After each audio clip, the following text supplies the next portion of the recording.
삼성전자와 SK하이닉스가 동반 강세를 나타냅니다. 반도체 기업의 세액 공제를 상향하는 내용의 K칩스법이 국회 기획재정위원회에서 통과된 영향을 받은 것으로 풀이됩니다. 반도체 기업들의 강세는 K칩스법이 기재위에서 통과된 영향이 큰 것으로 보이고요. 시장에서는 추가 상승도 내다보고 있습니다. 남양유업이 200억 규모의 자사주 매입에 나선다는 소식에 52주 신고가를 갱신했습니다. 19일 한국거래소에 따르면 남양유업의 주가는 오전 9시 13분 기준으로 전거래일 대비 3% 올라서면서 7만 4,500원을 기록 중입니다. 개장 직후에는 7만 7천원까지 올라 52주 신고가를 경신했습니다. 한국의 최대 규모의 인공지능 데이터 센터 건설이 추진되고 있다는 월스트리트저널이 18일 현지 시간으로 보도를 내어놨습니다. 이 보도에 따르면 이 데이터 센터의 규모는 3기가와트로 최대 350억 달러가 투자될 예정이고요. 전 세계적으로 1기가와트 이상의 전력을 보유한 데이터 센터는 흔치 않기 때문에 추가적인 시장의 방향성도 나오고 있습니다.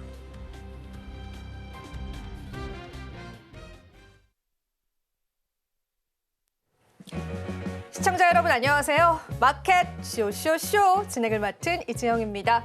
자, 오늘 국내 증시 같은 경우에는 반도체주들이 이 시장을 이끌어주는 모습들 확인되고 있습니다. 오전부터 많은 뉴스들 접하셨을 것 같습니다. K칩스법 그리고 데이터 센터 건립에 관한 이야기들도 들으셨을 텐데요. 실제로 뉴욕 증시에서는요. 낸드가 합격이 회복했다라는 것이 반도체 관련주들을 이끌었습니다. 우리가 우려했었던 레거시 반도체 쪽으로에 관한 수급 동향들도 체크해 보시면서요. 시장 흐름들 살펴보시면 좋겠습니다. 자, 오늘도 저희가 다양한 코너 준비했습니다. 첫 번째 코너부터 소개해드리겠습니다. 오늘도 뉴지스 코너를 통해서요. 시장을 보는 색다른 시각과 또 다양한 시장의 관점들 여러분들과 함께 해드리도록 할게요. 또 저희 방송 유튜브 통해서도 여러분 시청하실 수가 있죠. 많은 참여 다시 한 번 더 부탁드리겠습니다. 또 저희 방송에서 제공해드리는 정보는요. 투자 판단에 대한 조언일 뿐입니다. 가치 판단과 상승 하락을 보장하고 있진 않다라는 점 다시 한번 유의 부탁드리겠습니다. 자, 그럼 마감 시장까지 저희와 함께 다양한 전략들 챙겨보시죠. 마켓 쇼쇼쇼 1부 본격적으로 출발합니다. 자, 오늘 함께해 주실 분 바로 소개해드리도록 하겠습니다. 장인투자클럽의 이창대 대표님 모셨습니다. 대표님 안녕하세요. 네, 반갑습니다. 네, 대표님 또 오늘 저희와 함께해 주셨는데요. 오늘 그래도 시장이 또 괜찮은 흐름도 이어져 오고 있는 것 같습니다. 우선은 헤드라인부터 살펴보고요. 시장 이야기 바로 나눠보겠습니다. 저희가 오늘 또 첫 번째로 나눌 헤드라인은요. 이 공매도에 관한 헤드라인일 텐데요. 이 공매도 관련해서도 저희가 이야기해보도록 하겠습니다. 일단 공매도 재개에 관해서 대표님께서 오늘은 이야기를 해주실 거잖아요. 네. 이게 어떤 내용인지 조금 자세히 들어볼 수 있을까요? 네, 일단 3월 31일 이제 한 달 정도 남았습니다. 한 달 조금 넘게 남았는데요. 다음 달 이제 말에 공매도가 이제 재개됩니다. 23년 11월 한 1년 조금 넘게 이제 공매도가 어찌 보면 좀 쉬었다라고도 할 수 있겠고 그때 당시에 이제 폐지가 되면서 한국 시장이 어느 정도 호조를 보였다 이렇게 좀 해석하는 의견들도 있는데 그때 이후로 외국인 투자자들도 많이 나가기는 했어요. 그리고 최근에 이제 또 외국인 투자자들이 한 6개월 내지 8개월 정도 한국 시장에서 많이 떠나갔기 때문에 공매도가 재개되면서 외국인들이 또 다시 돌아오는 것이 아니냐 이런 해석들도 좀 나오고 있습니다.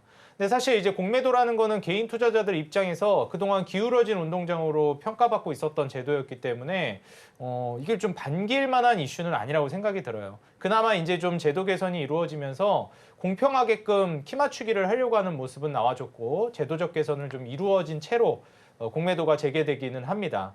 그럼에도 불구하고 공매도가 재개됐을 때 그동안 이제 주가가 많이 올라간 종목들 같은 경우에 좀 타격을 받을 수 있어서 이 부분 역시도 좀 주의하는 게 중요하겠다 말씀드립니다. 그러면은 공매도가 재개되면서 우리가 중요한 거는 이제 외국인 투자자들이 어떤 움직임을 보일지입니다. 증시에 긍정적일까 아니면 부정적인가? 대부분 이제 부정적일 것이라고 생각을 많이 하시는 것 같은데요.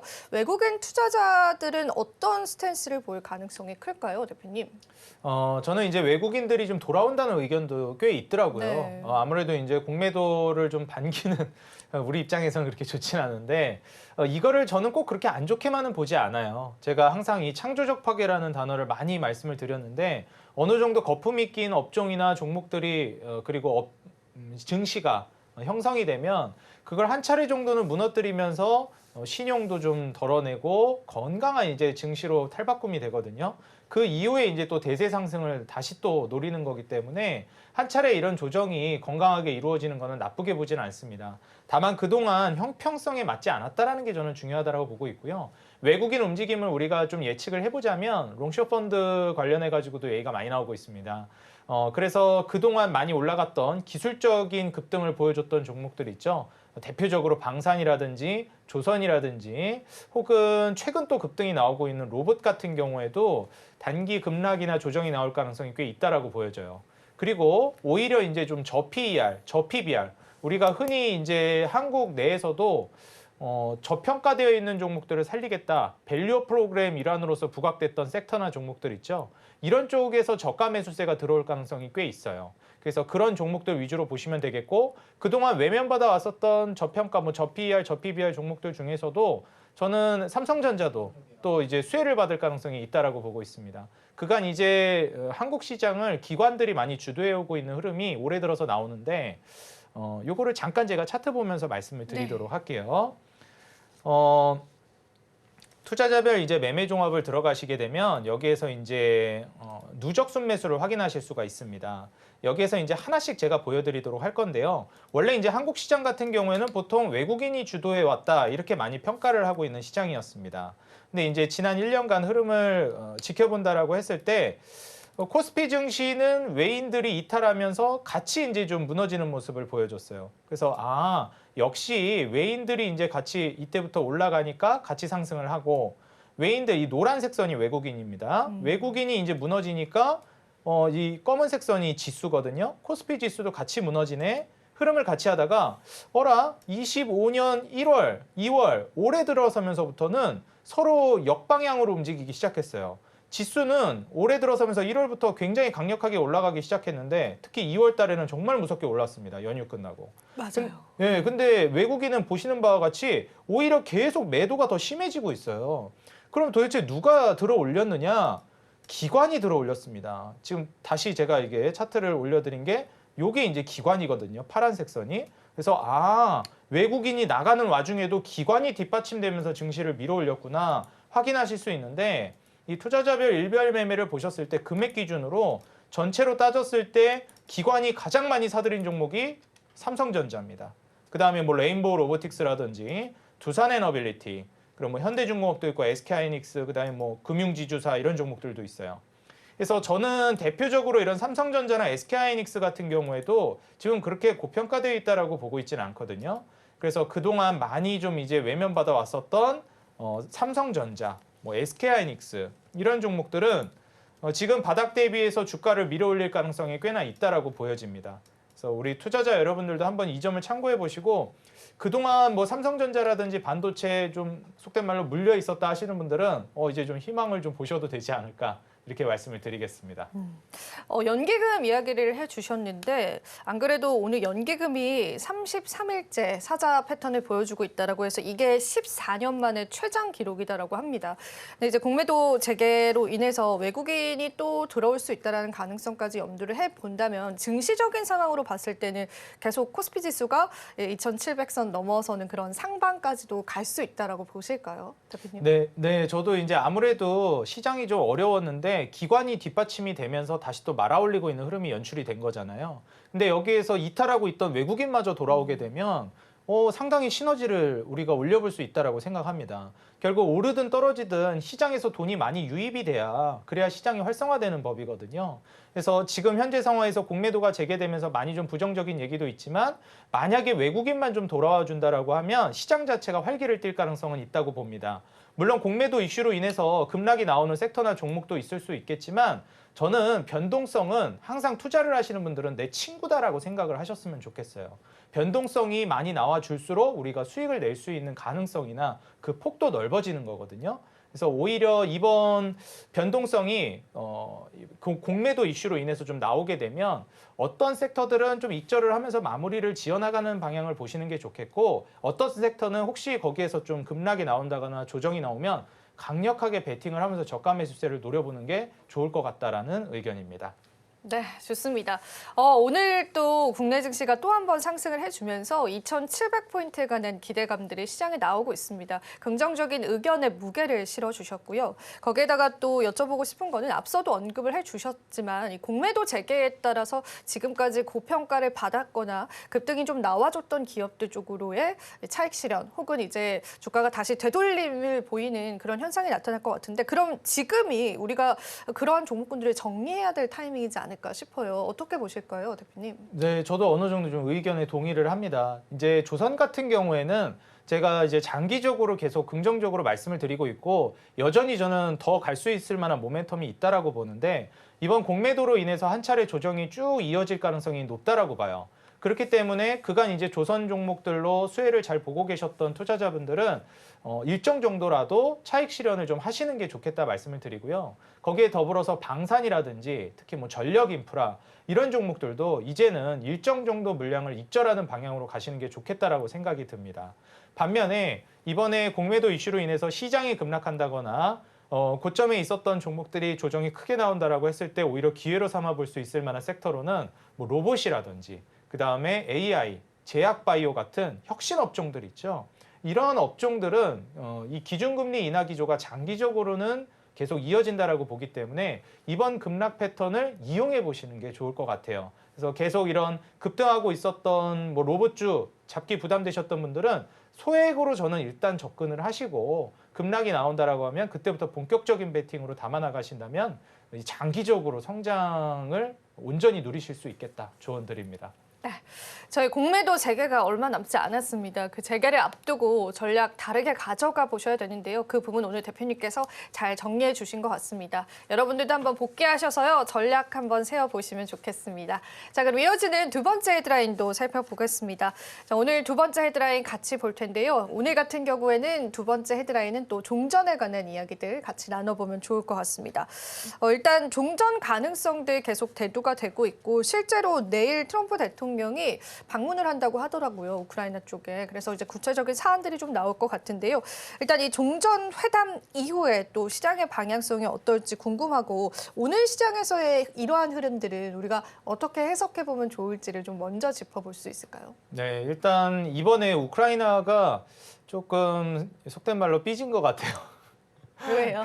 일단 지금 우크라이나를 빼고 미국이랑 러시아랑 이제 협상을 하니까. 협상을 네. 한 차례 이제 진행을 했잖아요. 물론 우크라이나도 만나겠지만 우선적으로 이제 러시아랑 빼놓고 얘기를 하다 보니 이거 좀 안 좋게 흘러가는 대로 생각할 수도 있고요. 그리고 지금 흘러가는 분위기로 봐서는 러시아가 이제 빼앗은 영토를 다시 수복해올 가능성이 희박하다라고 좀 평가가 되고 있습니다. 그래서 그냥 영토를 우크라이나 입장에선 뺏기는 게 아니냐 이런 의견들도 많이 나오고 있어요.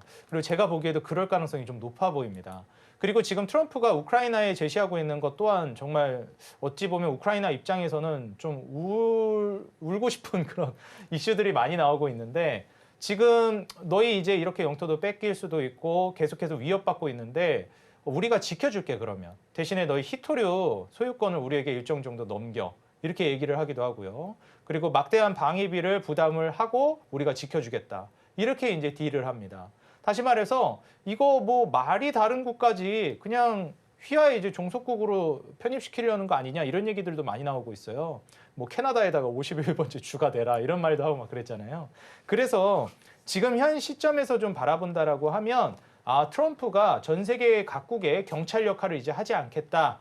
너희 국가는 너희가 지켜라. 근데 너희가 요청하면 지켜는 주겠다. 대신 돈을 내라. 이런 스탠스거든요. 근데 이게 과연 우크라이나에만 접목이 될 것이냐? 저는 유럽이나 전 세계로 이 부분들이 접목이 될 거라고 봅니다. 결국 이제 편가르기가 완연하게 이제 진행이 되고 있는 시점에서 중국이나 러시아 이런 사회주의 국가들하고 그다음에 뭐 유럽이나 미국이나 이런 국가들하고 편이 나뉘었는데 여기서 그냥 지켜주지는 않겠다라는 거죠. 우리가 생각해 볼 수 있는 건 전 세계적으로 방위비가 이제 올라가게 될 텐데 그 부분도 좀 체크를 해봐야 될 것 같고요. 무엇보다도 여기서 우리가 긍정적으로 볼 수 있을 만한 건 우리가 주식시장에 있어서 장기적인 호황장을 기록하기 위해서 필요한 필수 조건이 몇 가지가 있습니다. 그중에 저는 세 가지를 꼽고 싶은데요. 첫 번째가 저금리, 두 번째가 저물가, 마지막으로 장기적인 평화입니다. 저는 이제 트럼프가 이 평화를 불러오게 되면 장기적인 이제 시장 상승을 또 트리거 역할로서 가져올 수 있다고 보고요. 트럼프는 또 기업인 출신이잖아요. 그렇기 때문에 이 시장을 끌어올리는데 어떤 것들이 중요한지를 명확하게 알고 있다고 생각이 듭니다. 그렇기 때문에 지금 물가를 낮추기 위한 에너지 공급을 늘리고 있고요. 그다음에 금리를 낮추라고 연준을 압박하고 있고 평화를 가져오기 위해서 지금 계속해서 노력하고 있는 모습이 연출되고 있죠. 만약에 이 세 가지가 모두 이제 적극적으로 진행이 된다라고 하면 중간중간 급락은 나올 수 있습니다. 뭐 우리나라로 치면 공매도 이슈가 될 수도 있고요. 뭐 미국이나 다른 국가로 치면 불경기 이슈가 될 수도 있습니다. 하지만 장기적으로는 우상향할 가능성이 굉장히 높다라는 점 말씀드리고 중간중간 급락이 나오거나 변동성이 커지더라도 우리 투자자 여러분들 겁먹지 마시고 투자를 이어가시라 조언 드립니다. 네, 좋습니다. 오늘 사실 좀 조정이 나옵니다. 재건 관련해서. 근데 재건 관련해서는 긴 호흡으로 보자라고 말씀을 해주셨고요. 그리고 사실 우리가 어느 정도 종전이 윤곽이 나오고 또 종전이 확정이 되게 된다면 그때 또 재건주들은 새로운 국면이 되지 않을까 싶은데 일전에도 대표님께서 그렇기 때문에 보다 실체가 있고 또 실적이 잡히는 기업들을 좀 보자라고 말씀을 해주셨어요. 왜냐하면 지금까지 너무 많은 밸류를 받아왔잖아요. 네. 이런 기조는 여전할까요, 대표님? 일단 이제 재건 관련된 이슈에 대해서도 제가 여기서 말씀을 네. 드린 적이 있었는데 너무 재건에만 꽂히지 마시라 시청자 여러분들께 말씀을 드렸어요. 재건은 하나의 그냥 트리거가 될 수도 있지 명분은 갖다 붙이기 나름이고요. 결국 이제 불경기를 해결하기 위한 일환으로서 재정 적자를 유도하는 거고 세금을 덜 걷고 인프라 정책을 확대하는 게 핵심입니다. 인프라 정책을 확대하기 위한 일환으로서 뭐 과거 LA 산불 이슈도 있었고 그다음에 이번에 재건 이슈도 있는 것이고 그다음에 앞으로 남북 경협이 있을 수도 있고 이야기는 계속해서 바뀔 수 있습니다. 중요한 건 인프라 관련된 섹터와 그다음에 산업을 육성한다라는 게 핵심 골자고요. 최근에 제가 방금 말씀드렸던 우크라이나가 그 영토를 수복하지 못하면 결국 러시아 영토로 들어가게 되는데 러시아 영토로 들어갔을 때 그 파괴된 지역 재건을 우리나라가 수혜를 받을 수 있겠느냐? 그냥 러시아랑 중국 인프라 산업만 좋아지는 거 아니냐? 우리는 수혜볼 게 딱히 없다. 이런 의견들도 많이 나왔습니다. 심지어 증권사에서도 그랬고요. 근데 계속 말씀드리듯이 그거는 핵심 골자가 아니다. 그래서 만약에 이번에 그런 이슈나 뭐 트리거로 인해서 건설기계 관련된 종목들이 조정 나오면 앞서 말씀드렸던 혁신 업종들 있죠? 로봇, AI, 그다음에 하나가 더 뭐였죠? 제약바이오. 이 혁신 업종들 말고 사이클 산업에 있어서는 이런 건설기계나 인프라 쪽 그리고 자동차 쪽이 저가 매수 기회로 삼아볼 수 있는 찬스가 될 수 있겠다 말씀드립니다. 네, 좋습니다.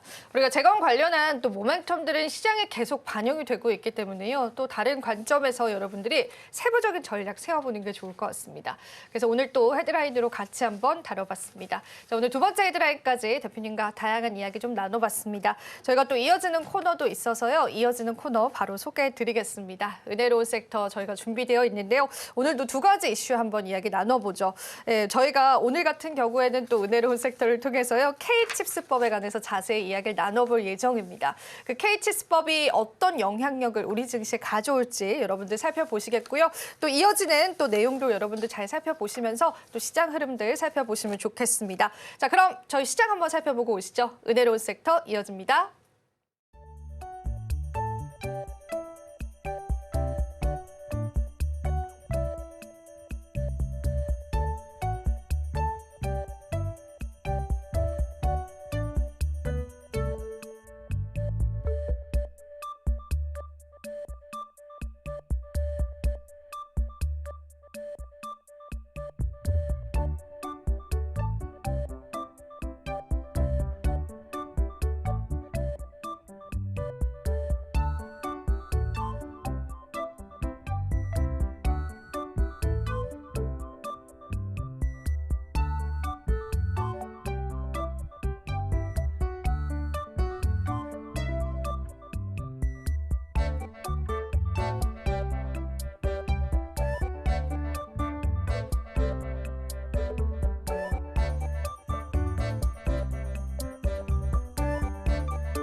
네, 은혜로운 섹터 장은혜입니다. 오늘 반도체 손잡고 오름세를 보여주고 있는데요. 어떤 이야기였는지 자세하게 살펴보도록 하겠습니다.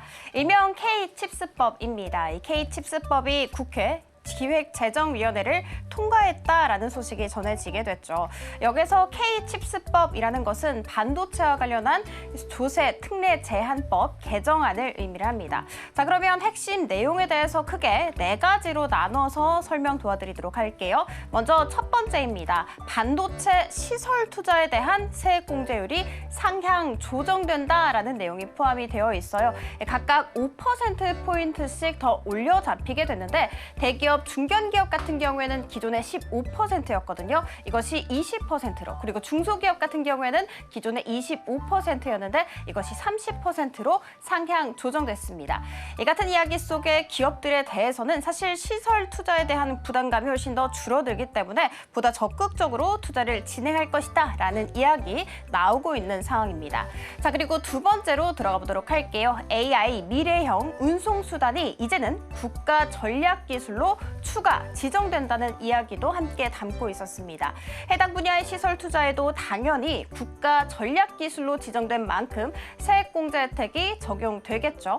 대기업, 중견기업 같은 경우에는 15%, 중소기업 같은 경우에는 25%의 세액 공제율이 적용된다라는 내용이 담겨 있었습니다. 자, 그리고 세 번째로 이어가 보도록 할게요. 반도체 R&D 시설 투자가 또 세액 공제율 상향 조정된다라는 내용 담겨 있습니다. 원래 기준을 한번 살펴보면 대기업 같은 경우에는 1%, 중견기업 같은 경우에도 5%, 중소기업 같은 경우에는 10%의 세액 공제율이 적용되고 있었거든요. 그런데 대폭 상향 조정돼서 대기업, 중견기업 같은 경우에는 20%, 중소기업 같은 경우에도 30%까지 세액 공제율이 적용된다라는 내용이라고 보시면 됩니다. 쉽게 예로 한번 들어보도록 할게요. 지금 삼성전자가 경기도 용인시에 20조 원을 들여서 차세대 R&D 단지를 지금 현재 건설을 하고 있거든요. 그런데 이 20조 원의 1%에 해당하는 돈은 2천억 원에 불과합니다. 현행법상으로요. 그래서 2천억 원만 돌려받을 수 있었는데 만약에 이 1%에서 20%까지 상향 조정이 되게 된다면 20조 원의 20%인 바로 4조 원까지 큰 폭으로 돈을 돌려받을 수 있게 된다라고 생각을 해주시면 됩니다. 굉장히 큰 돈이라고 볼 수가 있겠죠. 자, 그리고 네 번째로 이어가 보도록 하겠습니다. 신성장 원천 기술 및 국가 전략 기술의 R&D 세액 공제는 5년 정도 연장이 돼서 2029년 말까지이고요. 그리고 R&D 세액 공제 같은 경우에는 7년 연장해서 2031년 말까지라고 생각을 해주시면 됩니다. 이 말씀드렸던 개정안이 국회 본회의까지 통과가 되게 된다면 세액 공제율은 훨씬 더 확대가 되고 적용 기한 역시도 연장이 되기 때문에 기업들 입장에서는 보다 적극적으로 시설 투자 그리고 R&D 역시도 진행할 것이다 라고 예상되고 있는 상황입니다. 이 반도체 이와 같은 이야기 속에 전반 강세 그리고 있는데 이 안에서 낸드 관련 종목들이 더 큰 폭으로 상승세를 그리고 있어요. 그 이유는 올해까지는, 그러니까 1분기까지는 낸드 플래시 시장이 공급 과잉으로 인해서 가격 하락을 겪을 것이나 마이크론, 삼성전자, SK하이닉스, 키옥시아, 샌디스크 등 이런 제조업체들이 낸드 감산 계획을 세웠기 때문에 이르면 2분기부터 이 떨어졌었던 낸드 가격이 점차 회복세를 보일 것이다 라는 이야기 때문이었다는 점 체크해드리도록 하겠습니다.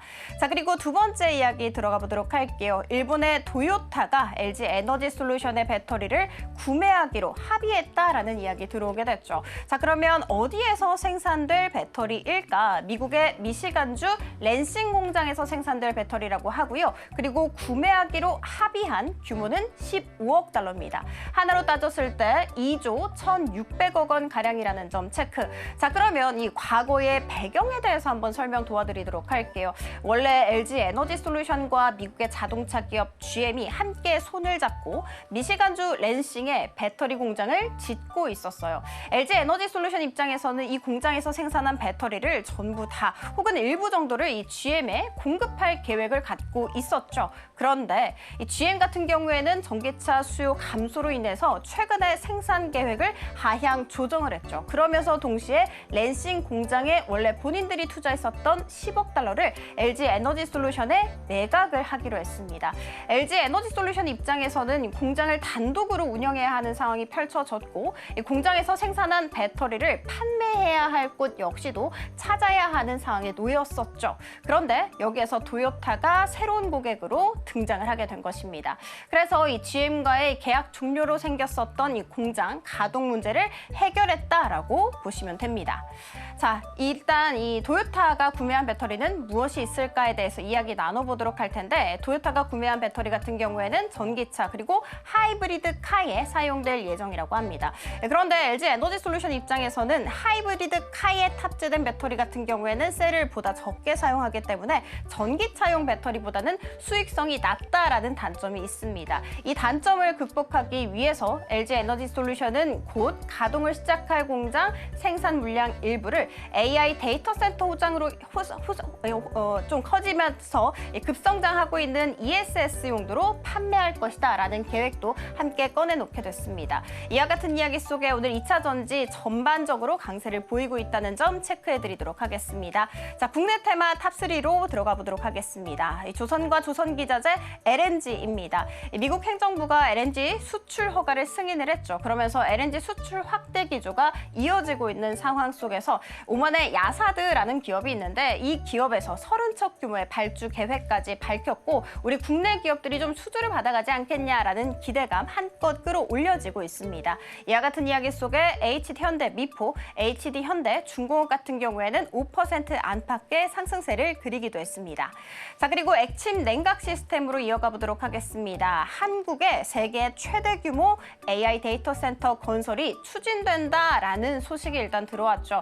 이 데이터 센터 규모 살펴봤더니 3기가와트였고요. 최대 50조 원가량이 투자될 것으로 보이고 있습니다. 이와 같은 이야기 속에 GST 같은 경우에는 두 자릿수 강한 상승 탄력 보이기도 했습니다. 자, 마지막은 자동차입니다. 미국의 트럼프가 인터뷰에서 자동차 관세 25% 정도 될 것이라고 하면서 동시에 기업들에게 우리 미국에 투자하러 들어올 시간을 주고 싶다라면서 조였었던 고삐를 좀 푸는 모습이 보였었죠. 그래서 오늘 현대차와 기아 같은 경우에는 나란히 1%대 강한 상승세 보이기도 했습니다. 자, 지금까지 은혜로운 섹터 함께 살펴봤습니다. 이어지는 오이슈 시간에는 방산에 대해서 이야기 나눠볼까 합니다. 어제 유럽발 이슈로 인해서 이 방산 관련 종목들이 급등세를 보였었는데 오늘 우리 장에선 잠시 쉬어가는 모습 보이고 있습니다. 자, 그렇다면 지금이 바로 기회라고 봐도 좋을까 궁금하실 것 같습니다. 자, 그러니까 다음 코너도 기대하 쇼쇼쇼.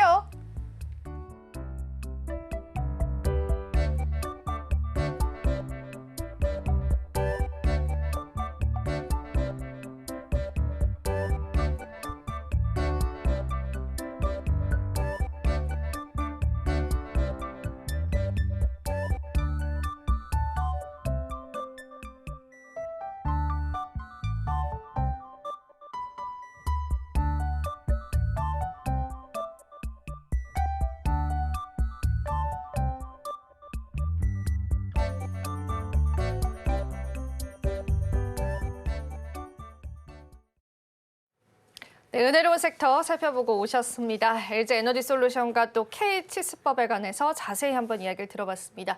자, 그럼 대표님과 시장 이야기 마저 나눠보도록 할게요. 오늘 시장은 또 어떻게 보고 계신지 시장 한 줄 평부터 들어보겠습니다. 대표님, 오늘 시장 한 줄 평 어떻게 표현해 주실까요? 저는 이제 이번에 뭐 방산 관련된 이슈도 그렇지만 전반적으로 시장 방향성이 상방으로 가지 않을까 이렇게 좀 보고 있습니다. 그래서 이번 조정을 기회로 삼아보자. 이렇게 말씀드리겠습니다. 추가적인 상승까지도 예상이 된다라고 말씀을 해주신 것 같습니다. 자, 그럼 이 타이밍에 우리 투자자분들이 가장 관심이 많은 또 종목이 삼성전자인 것 같아요. 오늘 흐름도 우리가 한번 짚어보면 좋을 것 같은데요. 방향성들 좀 짚어주실 수가 있을까요, 대표님? 일단 삼성전자는 이제 앞으로 좀 상승 흐름을 당분간 이어갈 가능성이 높다라고 보고 있고요.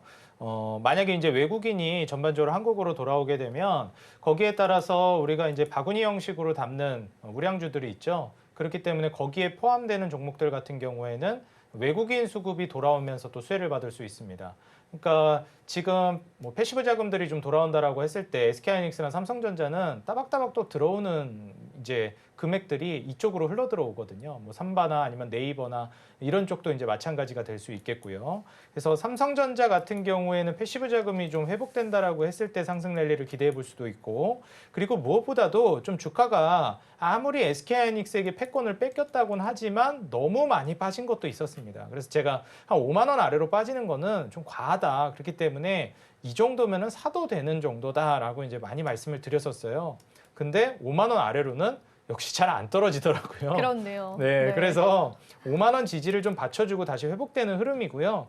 이대로 이제 만약에 올라가게 되면 뭐 기술적 저항을 뭐 이런 이평선 쪽에서 맞을 수야 있겠지만 지금 이제 바닥을 다졌다라고 전제한다라고 했을 때 막 올라오는 시점입니다. 사실상 박스권을 제대로 올라섰다라고 보기도 어려운 시점이라 저는 삼성전자 흐름은 당분간 계속 올라간다라고 노려보셔도 좋겠고 만약에 내가 저가 매수세를 좀 노려본다라고 하는 투자자라면 오히려 신규 매수를 좀 고려해봐도 괜찮다고 봐요. 근데 이제 저는 SK하이닉스가 여전히 그 장기적으로는 더 괜찮다라고 보는 입장이기 때문에 그런가요? 네. 네, 근데 뭐 이거는 우선순위의 차이일 뿐이지 그렇다고 해서 삼성전자가 안 좋고 뭐 안 가고 이렇게까지는 보지 않아요. SK하이닉스를 더 좋게 보는 이유는 뭐 명확합니다. 사실 이제 실적에서도 드러나거든요. 제가 한번 비교를 해드릴게요. 이번에 패권을 뺏기면서 이제 나오게 된 이슈가 뭐냐면 기업 분석을 이제 들어간다라고 했을 때 일단 차트적으로도 SK하이닉스가 이제 떨어질 때 덜 떨어지고 올라갈 때 더 많이 올라가는 경향을 보입니다. 근데 이제 한번 살펴보시게 되면 23년도에 이제 좀 적자를 보기도 했었는데 24년도부터 이제 흑자 전환 성공하고 계속 매출 영업이익 순이익이 우상향하는 추세예요. 삼성전자는 좀 들쭉날쭉하거든요. 그리고 여기서 주목해 볼 만한 게 26년도 정도 보시게 되면 대략 30조가 좀 안 되는 순이익이 예상이 됩니다. 근데 매출은 100조가 안 돼요. 근데 이제 삼성전자를 보시게 되면 매출이 이제 300조가 넘어가는데 순이익이 40조가 좀 안 되는 수준이 예상됩니다. 그러니까 매출은 한 3배 넘게 나오는데 사실 이익은 그렇게 많이 큰 차이를 보인다라고 보기가 어려워요. 그래서 매출 캐파가 커진다라고 했을 때 이제 이익 성장성이 SK하이닉스가 압도적으로 높거든요. 그래서 삼성전자 같은 경우에 현재 마진율이 뭐 한 12%, 11% 정도로 개선이 된다라고는 하지만 SK하이닉스는 뭐 40% 정도 영업이익률 그리고 30% 정도의 순이익률이 기대되는 만큼 프리미엄은 계속 가져갈 가능성이 높다고 봅니다. 다만 이제 SK하이닉스는 삼성전자와 달리 그동안 덜 빠졌고 삼성전자는 정말 많이 빠졌고 이런 점이 저는 있어서 삼성전자를 제가 정말 어찌 보면 좀 부정적으로 많이 얘기를 했었어요. SK하이닉스가 훨씬 낫고 투자 둘 중에 고려한다면 SK하이닉스가 맞다. 지금도 저는 의견은 변하진 않았지만 삼성전자가 지금 위치에서 올라갈까 떨어질까를 예상해 본다면 저는 올라갈 확률이 훨씬 높다라고 봐서 삼성전자가 SK하이닉스에 뒤처졌을 뿐이지 이게 성장을 안 하고 있는 것도 아니고 안 좋은 기업이 아니거든요. 그래서 지금 좀 과하게 저평가되어 있는 구간으로 가지 않았나 생각이 들어서 삼성전자는 좀 더 상승을 계속 노려보셔도 좋겠다 조언 드립니다. 네, 또 우리 지수와 연동되어 있는 기업이기 때문에요. 오늘 또 한번 대표님께 진단을 받아봤습니다. 현재 위치 고심을 해보시면 좋겠습니다. 자, 그럼 저희 또 이어서 오늘 또 5이슈 살펴보셔야겠죠. 자, 오늘의 이슈는 또 어떤 이슈에 집중을 해봐야 하는지 대표님께 한번 직접 이야기를 들어보겠습니다. 네, 일단 저는 전 세계 방위비 증가 압박 여기에 대해서도 앞서 말씀드렸기 때문에 오늘 이슈는 방위 관련된 방위산업 관련된 이슈를 준비해 왔습니다. 네, 근데 사실 계속 부각을 받았었던 이슈였습니다. 어제도 또 유럽 쪽에 관한 이슈가 있었고 전반적으로 우리 시장에서 방위비 증액은 불가피하다라고 받아들이고 있는 상황인데 그 안에서 지금 시점에서는 세부적인 전략을 잡는 게 좀 좋을 것 같아요. 근데 사실 우리가 대부분 시장에서는 이런 예상을 하잖아요. 재건주가 가면 방산주는 떨어질 것이다. 하지만 지금 시장을 놓고 봤을 때는 둘 다 강한 양상들이 보여집니다. 그러한 이유가 무엇이다라고 생각을 할까요? 저는 역시 뭐 트럼프의 역할이 가장 중요하다라고 봅니다. 현재 트럼프가 이 어찌 보면 그동안 이제 증시에서 공식처럼 여겨져 왔었던 해칭 전략으로 보통 많이 구사를 했었거든요. 재건주를 투자하고 방산주를 투자하면 둘 중에 하나가 올라가면 하나가 떨어지면서 이렇게 시속 게임을 하게 되잖아요. 그래서 한쪽에서는 좀 잃더라도 한쪽에서 방어가 되는 이런 해칭 전략을 구사할 수가 있었는데 트럼프는 이 두 개를 그냥 다 올려버리는 정말 놀라운 일을 해내고 있습니다. 물론 이제 그 이면에는 전쟁이 오래되기도 했고 전쟁을 이제 종식시키는 와중에 이거를 하나의 이제 전형적인 예시로 보여주는 것 같아요. 자, 봐봐. 이렇게 너희 나라 똑바로 못 지키면 땅도 뺏기는 거야. 지켜야 되겠지? 근데 미국은 안 지켜줄 거야. 전제 조건이 있어. 돈 내면 지켜줄게. 이거거든요. 그러면 이제 어느 나라가 안심을 할까요? 뭐 예를 들어서 패권을 잡고 있었던 미국만 믿고 이제 방위비를 그다지 신경을 안 쓰고 있던 국가들은 자주 국방이 얼마나 중요한지를 이제 뼈저리게 느끼게 될 거고 뭐 유럽이 이번에 방위비를 올린다 얘기했지만 유럽만의 문제겠습니까? 네. 이건 유럽만의 문제가 아니고 전 세계의 문제라 전 세계 방위비가 모두 올라가게 될 거예요. 아이러니한 건 평화를 이야기하는 와중에 방위비가 올라가고 있다는 겁니다. 그리고 저는 여기서 한 번 더 나아가서 이런 방위비 증가가 오히려 평화를 불러올 거라고 보고 있어요. 진정한 평화는 저는 강력한 힘에서 나온다라고 보고 있고, 이전에 제가 예시를 한번 들어드린 적 있죠. 우리가 친하게 지내자라고 한다라고 해서 평화가 오지 않습니다. 막강한 힘에서 평화가 옵니다. 그래서 저는 미국이 이 막강한 힘을 과시했을 때 전 세계적인 평화가 온다라고 믿는 입장이에요. 실제로 평화적인 무드로 갔을 때보다 지금 트럼프 같이 이런 강경한 액션을 취했을 때 평화 무드가 훨씬 더 빠르게 조성된다라고 저는 봅니다. 우리가 밀림에 있어서 뭐 사자나 호랑이가 그냥 가만히 있으면 일이나 늑대들이, 여우들이 설치게 되어 있습니다. 그러면은 이 생태계 질서가 속된 말로 정말 어지러워지기 시작합니다. 근데 만약에 호랑이나 사자가 딱 나서서 너희 그렇게 싸우면 나랑도 한 판 붙어야 되는데 어떻게 그럴래? 라고 하면은 아무도 뭐 이렇게 반기를 둘 수가 없습니다. 그냥 가만히 이제 납작 엎드리게 돼요. 그래서 저는 현재 이 기조가 너희 그렇게 계속 전쟁할 거면 미국이랑도 한번 붙을 건데 괜찮겠니? 라고 했을 때 과연 어떤 국가가 전쟁을 하려고 할까? 그리고 과거에 트럼프가 한번 언급을 한 적도 있었는데요. 트럼프가 지금 협상 카드로 내밀고 있는 것들 중에 하나가 관세, 다시 말해서 돈을 건드리고 있습니다. 너희 자꾸 전쟁하면 관세 부과할 거야. 너희 이제 돈 못 벌게 해버릴 거야. 이렇게 해버립니다. 사실 전쟁만큼이나 무서운 게 돈이거든요. 그래서 돈을 건드려서 과거에 트럼프가 직접 언급할 수는 없지만 내가 전쟁이 날 뻔한 국가의 전쟁을 막은 적이 있다. 이게 돈으로 좀 협박 아닌 협박을 했겠죠. 그렇게 이제 얘기를 한 적이 있기 때문에 저는 이번에도 평화 무드가 좀 지속될 가능성이 있고, 그로 인한 증시 상승, 동시에 방위비 증가로 인한 방산주들 상승까지도 노려볼 수 있지 않을까 예상을 하고 있습니다. 네, 좋습니다. 방위비 증액에 관해서도 저희가 프로그램 통해서 여러 번 언급을 드렸는데, 앞서도 말씀드린 것처럼 우리 투자자분들께서는 전략이 가장 중요하잖아요. 이런 두 가지의 선택지가 있다라고 한다면 어떤 선택이 더 좋을지 대표님께 여쭤보겠습니다.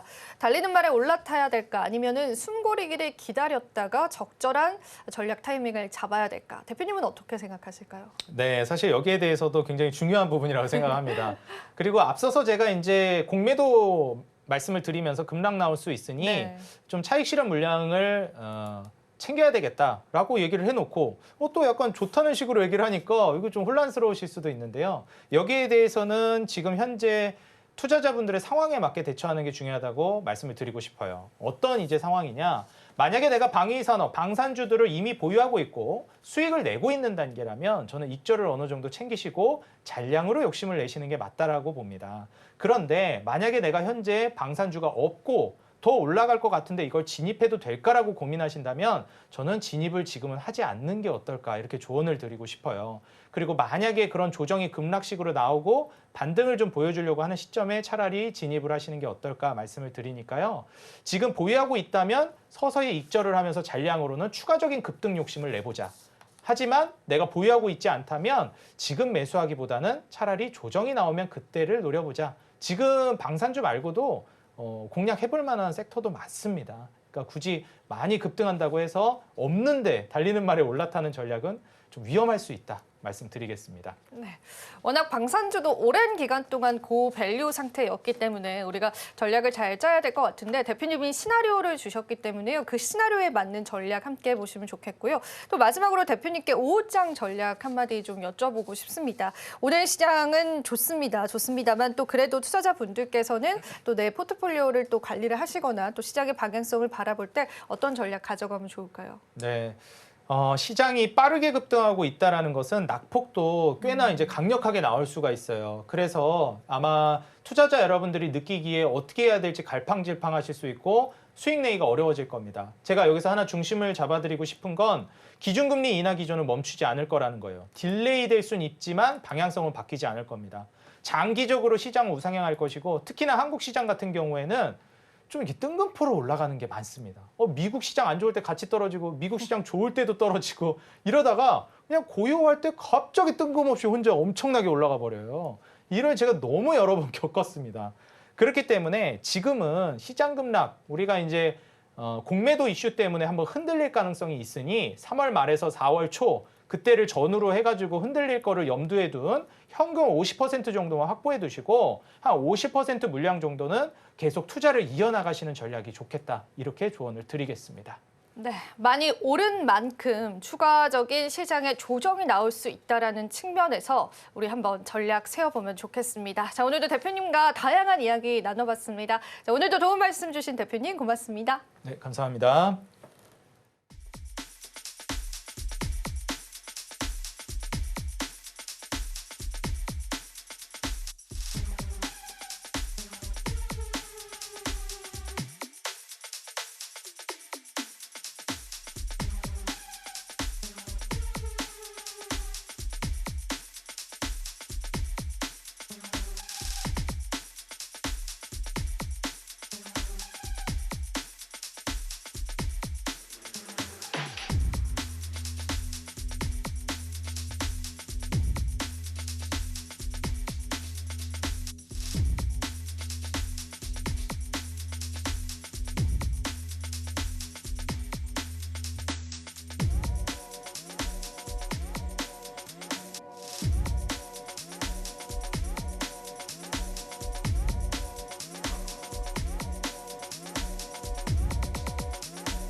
마켓 쇼쇼쇼 1부의 마지막 코너 이재영의 넥스트 마켓으로 함께 하도록 하겠습니다. 자, 오늘 국내 증시를 뜨겁게 달궜었던 K칩스법이 있었고요. 더 나아가서 내일 추가적인 일정이 있습니다. 우리가 오늘은요, 일정을 체크해보고 그 안에 주목해봐야 할 이벤트들을 살펴보면 좋을 것 같습니다. 자, 우선은 오늘과 내일 일정을 한번 살펴볼 텐데요. 오늘 세미콘 코리아가 지금 현재 진행 중이죠. 하지만 시장에서는 비교적 조용한 흐름들 이어져 오고 있는데요. 전 세계 반도체 기업들이요, 국내를 방문해서 계속되는 컨퍼런스가 진행 중에 있습니다. 언제 또 시장의 모멘텀이 될지 모르기 때문에요. 한번 여러분들 체크해 보시면서요. 추가적인 뉴스들은 팔로우 해보시면 좋을 것 같습니다.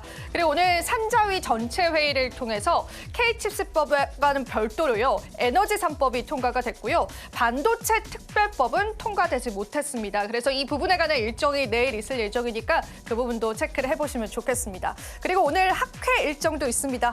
호주 폐암 학회도 지금 예정이 되어 있는 상황이기 때문에 이에 따른 관련주들의 흐름도 지켜보시면 좋으실 것 같습니다. 내일 일정이 조금 더 중요할 것 같습니다. FOMC에 관한 1월 의사록이 발표가 될 텐데 이때 금리 인상에 관한 기조들을 확인할 수 있기 때문에 그에 따른 매크로적인 변수들도 살펴보시면 좋겠고요.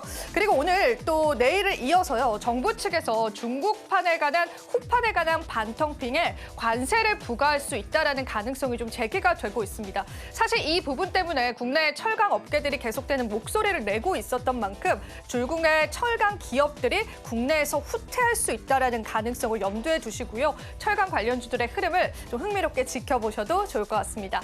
또 그리고 내일 일정의 핵심이다라고 할 수 있는 여야정의 국정협의회에 관해서 오늘 자세히 나눠볼 텐데요. 반도체 특별법에 관해서 논의를 할 예정인데 오늘 사실 통과하지 못했던 법안이기 때문에 이에 따른 반도체 관련주들의 흐름 영향도가 있기 때문에 저랑 같이 살펴보시면 좋겠습니다. 자, 우선은 관련한 내용 살펴보기 이전에 K칩스법과는 어떤 차이점이 있는지를 살펴볼 텐데요. 실제로 K칩스법과 반도체 특별법은 다른 양상을 나타내고 있습니다.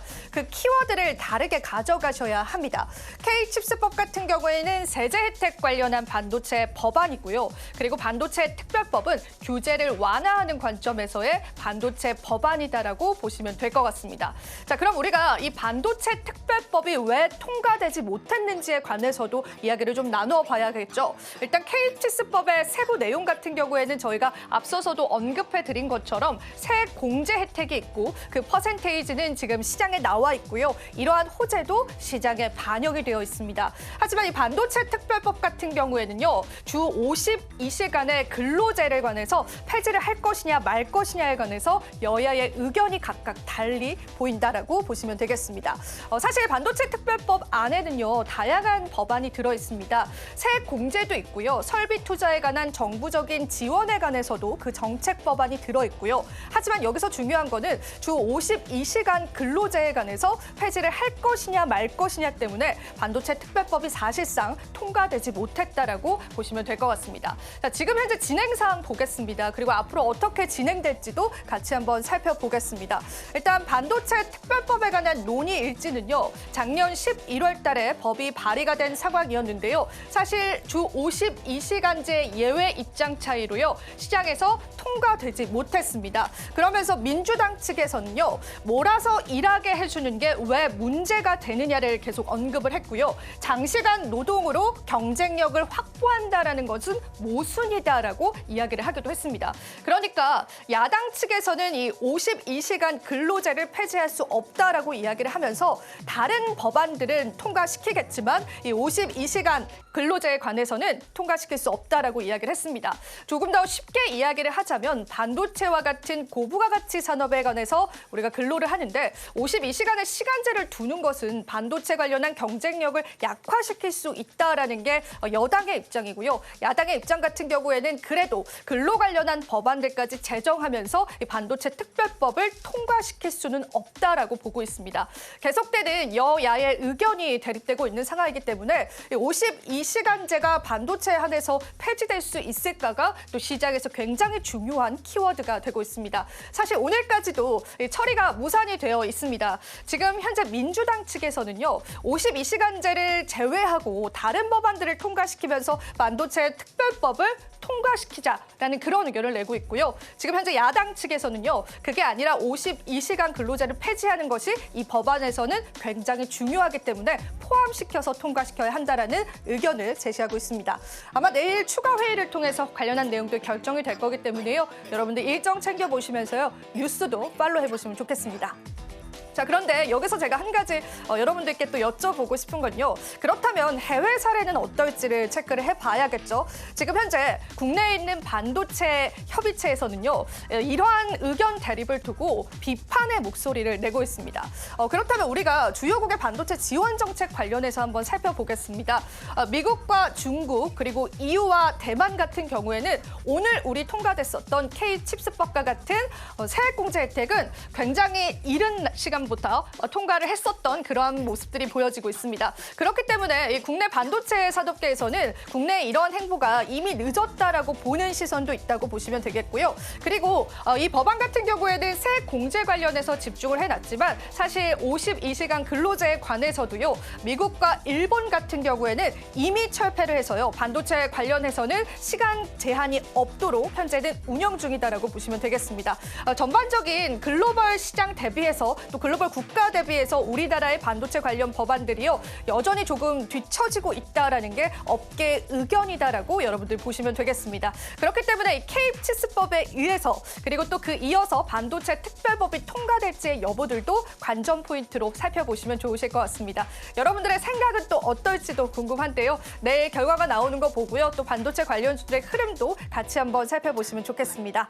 네, 그렇다면 오늘 또 국내 시장을 움직였었던 다양한 정책에 관한 이야기들을 해봤다면요. 암호화폐 시장으로 넘어가서요. 시장 흐름 한번 체크해 보겠습니다.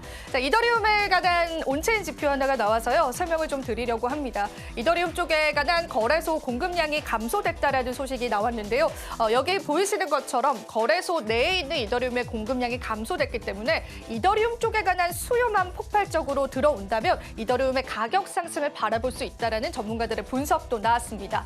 자, 그렇다면 지금 암호화폐 시황 살펴보실 텐데 때문에 어떤 흐름들 이어져 오고 있는지 저랑 같이 체크해 보도록 하겠습니다. 비트코인을 비롯한 다양한 암호화폐들은 지금 현재 조정 국면을 나타내고 있습니다. 비트코인 현재 1억 3,700만 원 선에서 거래되고 있고요. 24시간 기준으로는 1%가량의 하락세를 나타내고 있습니다. 이더리움 같은 경우에도 소폭의 하락세를 나타냈지만요. 그래도 어느 정도의 지지선은 유지해주고 있습니다. 솔라나 코인이 큰 폭으로 하락하는 모습까지도 확인이 됐는데요. 솔라나는 밈 스캔들이다라고 해서 밈 코인이 약세를 나타내자 솔라나 코인 역시도 약세를 나타낸다라는 시장의 분석들 나왔습니다. 4%가량의 하락을 나타내면서 다른 주요 알트코인 대비해서도 시장에서의 하락세를 나타내고 있다고 여러분들 체크해 보시면 좋겠습니다. 전반적인 시장의 마켓캡은 좋지 않습니다. 비트코인이 최장기간 또 최근 들어서 조정을 겪고 있기 때문에 암호화폐 시장에 다시금 트리거가 될 다양한 뉴스들 팔로우 해보셔야 될 것 같습니다. 자, 이렇게 해서 저와 함께 또 암호화폐 시황까지도 살펴보셨습니다. 어떤 흐름들이었는지 여러분들에게 도움 되셨을 시간이길 바라고요. 또 저희 방송에서 제공해드리는 정보는 투자 판단에 대한 조언일 뿐입니다. 가치 판단과 상승 하락을 보장하고 있진 않다는 점 다시 한번 유의 부탁드리겠습니다. 저희는 잠시 뒤 2부에서요. 오후장 전략 이어가 보도록 할게요. 시청해주신 여러분 고맙습니다.